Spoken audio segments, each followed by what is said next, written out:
वज़न बढ़ाना और घटाना बहुत ही आसान बात है, लेकिन उसके लिए आपको अपनी डाइट और अपने आप को समझना बहुत ज़रूरी है। अपनी डाइट को समझना इसलिए ज़रूरी है क्योंकि 80% हमारी डाइट और न्यूट्रिशन का ही काम है वज़न बढ़ाने में, और 20% हमारे शरीर का मतलब हमारे मेटाबॉलिज्म और हमारी एक्सरसाइज का काम है वज़न बढ़ाने में और घटाने में। तो आप इस वीडियो को पूरा अच्छे से देखिएगा, अंत तक समझने की कोशिश कीजिएगा, क्योंकि इस वीडियो में आपको अच्छे से बताऊंगा कि हम किस तरह से वज़न को बढ़ा सकते हैं और किस तरह से हम वज़न को घटा सकते हैं। हमारा बॉडी का मैकेनिज़्म किस तरह से काम करता है और क्या कारण होते हैं कि जिससे हम हमारे वज़न को बढ़ा सकते हैं। और उससे पहले अगर आप इस चैनल के ऊपर नए हो तो चैनल को सब्सक्राइब करें और बेल आइकन के बटन को ज़रूर दबाएं, क्योंकि मैं इस चैनल के ऊपर फैशन, ग्रूमिंग एंड फिटनेस से रिलेटेड वीडियोस लाता रहता हूं। तो शुरू करते हैं आज का ये वीडियो।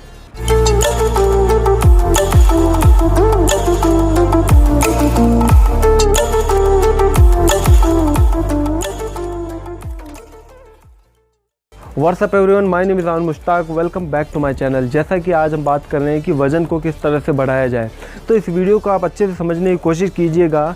हर इंसान के अंदर जो वज़न होता है वो या तो होता है मसल का, जिसे मांस बोलते हैं, या फिर होता है फैट, जिसे हम वसा, चर्बी भी बोलते हैं।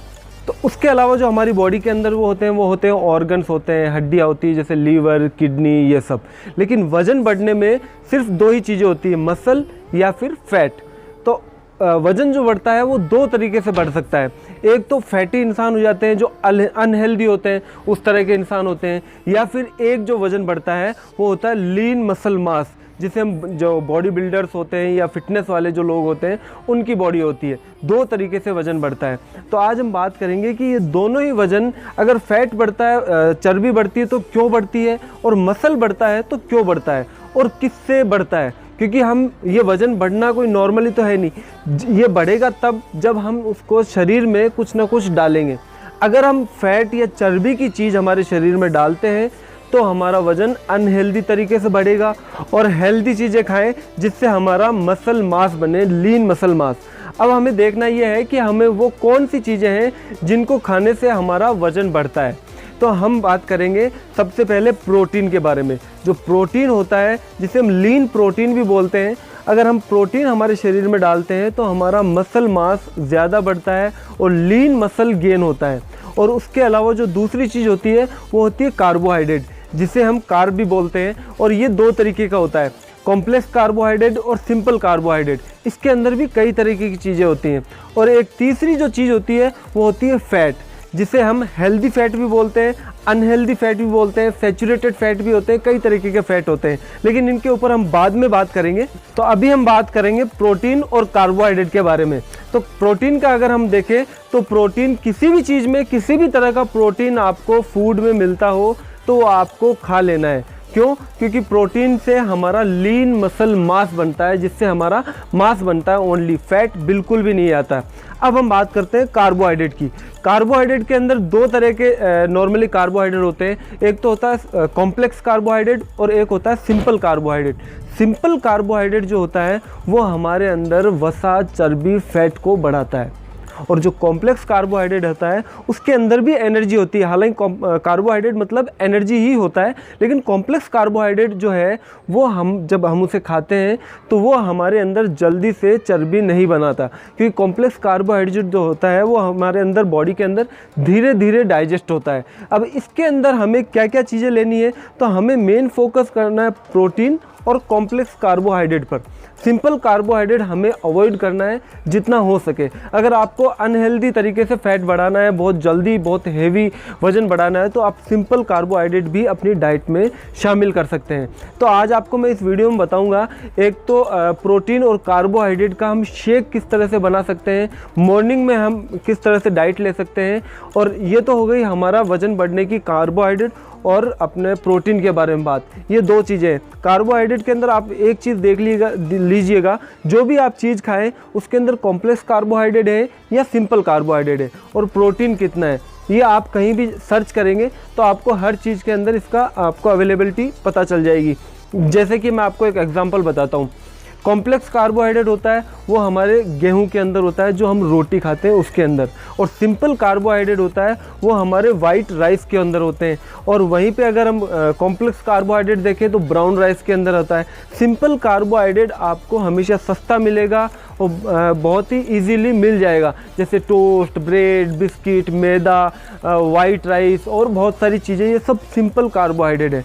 कॉम्प्लेक्स कार्बोहाइड्रेट के अंदर आपको मिलेगा ओट्स, गेहूँ, बनाना, इस तरह की जो चीज़ें हैं, ब्राउन राइस, ये आपको कॉम्प्लेक्स कार्बोहाइड्रेट में मिलेगी। तो आपको अपनी डाइट के अंदर कॉम्प्लेक्स कार्बोहाइड्रेट और प्रोटीन की मात्रा को बढ़ाना है। आपको ये देखना होगा कि सिंपल कार्बोहाइड्रेट कितना लेना है, कितना अवॉइड करना है, किस में सिंपल कार्बोहाइड्रेट है जो आप ना लें, किस में कॉम्प्लेक्स कार्बोहाइड्रेट है कि वही आप लें। अब हम समझ लेते हैं कि हमें प्रोटीन और कार्बोहाइड्रेट कितना लेना है। ये डिपेंड करता है हमारी बॉडी वेट के ऊपर और हमारी फिजिकल एक्टिविटी के ऊपर। सपोज़ कीजिए कि अगर मेरा 50 किलो वज़न है तो मुझे प्रोटीन चाहिए होगा कम से कम 100 ग्राम। तब जब मैं फिजिकल एक्टिविटी ज़्यादा करता हूँ, वर्कआउट करता हूँ या रनिंग करता हूँ या स्विमिंग करता हूँ, तो मुझे जस्ट डबल प्रोटीन चाहिए, यानी 50 kg वेट है तो 100 ग्राम मुझे प्रोटीन चाहिए। और अगर मैं फिजिकल एक्टिविटी नहीं करता हूँ, वर्कआउट नहीं करता हूँ, नॉर्मली जीवन जीता हूँ, तो मुझे 50 kg वेट है तो 50 ग्राम ही प्रोटीन चाहिए, इतना ही प्रोटीन चाहिए। और अब हम बात करते हैं कार्बोहाइड्रेट कितना चाहिए। वो भी उसी तरह से डिपेंड करता है हमारे बॉडी वेट के ऊपर और हमारी फिजिकल एक्टिविटी के ऊपर।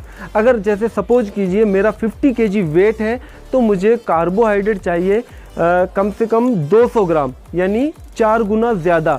तब जब मैं फिजिकल एक्टिविटी ज़्यादा करता हूँ, वर्कआउट करता हूँ, मैं गेन करना चाहता हूँ, तब मुझे चाहिए 4 गुना ज़्यादा। जैसे 50 kg वेट है तो मुझे चाहिए 200 ग्राम कार्बोहाइड्रेट, वो 250 ग्राम तक भी ले सकते हैं। और अगर मेरे अंदर फैट ज़्यादा है, मैं चाहता हूँ कि नॉर्मल फिट रहूँ, अपने आप को फिट रखूँ, ज़्यादा वर्कआउट नहीं करता, ज़्यादा फिजिकल एक्टिविटी नहीं करता, तो मेरा 50 kg वेट है तो मुझे 100 ग्राम ही कार्बोहाइड्रेट लेना है। और कोशिश करना है कि मुझे ज़्यादा से ज़्यादा कॉम्प्लेक्स कार्बोहाइड्रेट लेना है, सिंपल कार्बोहाइड्रेट को अवॉइड करना है। और अगर आप चाहते हो बहुत ही जल्दी वेट गेन हो जाए, वज़न बढ़ जाए, वो किसी भी तरह से बढ़ जाए, तो आप सिंपल कार्बोहाइड्रेट भी ले सकते हो, लेकिन हो सके उतना अवॉइड करना ही ज़्यादा अच्छा है सिंपल कार्बोहाइड्रेट को, क्योंकि वो बहुत ज़्यादा अनहेल्दी हो जाता है। हमारे शरीर के अंदर फैट, बहुत ज़्यादा चर्बी जमा हो जाती है। तो कोशिश करें सिंपल कार्बोहाइड्रेट को अवॉइड करें, कॉम्प्लेक्स कार्बोहाइड्रेट ज़्यादा लें और प्रोटीन की मात्रा ज़्यादा लें।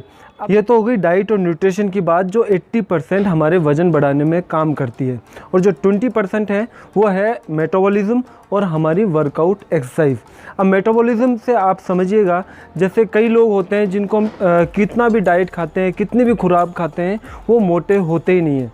उनका कारण ये है कि उनकी डाइट के अंदर सिंपल कार्बोहाइड्रेट ज़्यादा है, और वो जो है सिंपल कार्बोहाइड्रेट वो बहुत जल्दी पचा देते हैं और उसे बाहर निकाल देते हैं। तो उसके लिए हमें कॉम्प्लेक्स कार्बोहाइड्रेट को बढ़ाना होगा, जिससे हमारा मेटाबॉलिज्म जो है वो अच्छा हो। और दूसरी चीज़, हमें एक्सरसाइज करना शुरू करना होगा। एक्सरसाइज इसलिए क्योंकि जब भी हम कोई भी वर्कआउट या फिजिकल एक्टिविटी करते हैं तो हमारा ब्लड फ्लो बढ़ जाता है। जैसे सपोज़ कीजिए हम जैसे बाइसेप्स की वर्कआउट कर रहे हैं तो हमारे इस हिस्से के अंदर ब्लड फ्लो बढ़ जाएगा, ब्लड फ्लो बढ़ेगा और हमारे मसल टिश्यू जो है वो टूट जाएंगे। और जैसे मसल टिश्यू जो टूटते हैं तो फिर वो वापस रिकवर होने के लिए उनमें थोड़ा सा टाइम लगता है। तो जब वो रिकवर होते हैं तो वो थोड़े से बढ़ जाते हैं। जैसे कि आपने देखा होगा, नए नए बंदे कोई भी वर्कआउट या जिम चालू करते हैं तो उनको सूजन आ जाती है, उनको लगता है कि मेरी बॉडी बढ़ने लगी है, लेकिन ऐसा होता नहीं है। उनके फाइबर टिश्यू जो है वो टूट जाते हैं और उनमें सोइलिंग आ जाती है।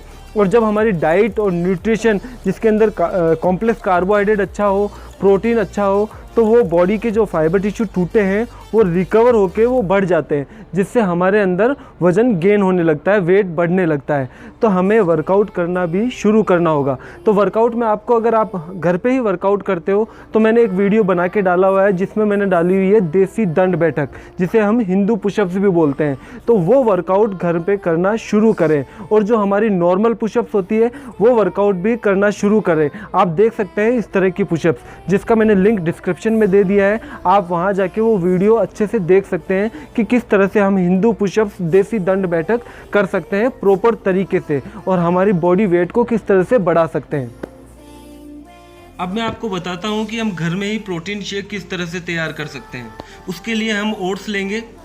हम मिक्सी जार के अंदर 1 कप या 2 कप ओट्स डालेंगे। उसके बाद हम बनाना डालेंगे। 1 बनाना या 2 बनाना हम डाल सकते हैं, ये डिपेंड करता है हमारी बॉडी वेट के ऊपर। उसके बाद हम यगर्ट लेंगे, जैसे हम करीबन 100 ग्राम यगर्ट यानी दही हम लेंगे। उसके बाद हम 1 टीस्पून पीनट बटर हम मिक्सी जार में डालेंगे। और मिल्क हमें डिपेंड करता है कि मिल्क हमें कितना लेना है। लगभग 300 ml मिल्क हम लेंगे। उसे अच्छे से 1 मिनट तक मिक्सी जार के अंदर ब्लेंड करेंगे और हमारा प्रोटीन शेक तैयार हो जाएगा। इसे हम वर्कआउट के बाद भी पी सकते हैं और रात को सोने से पहले भी पी सकते हैं।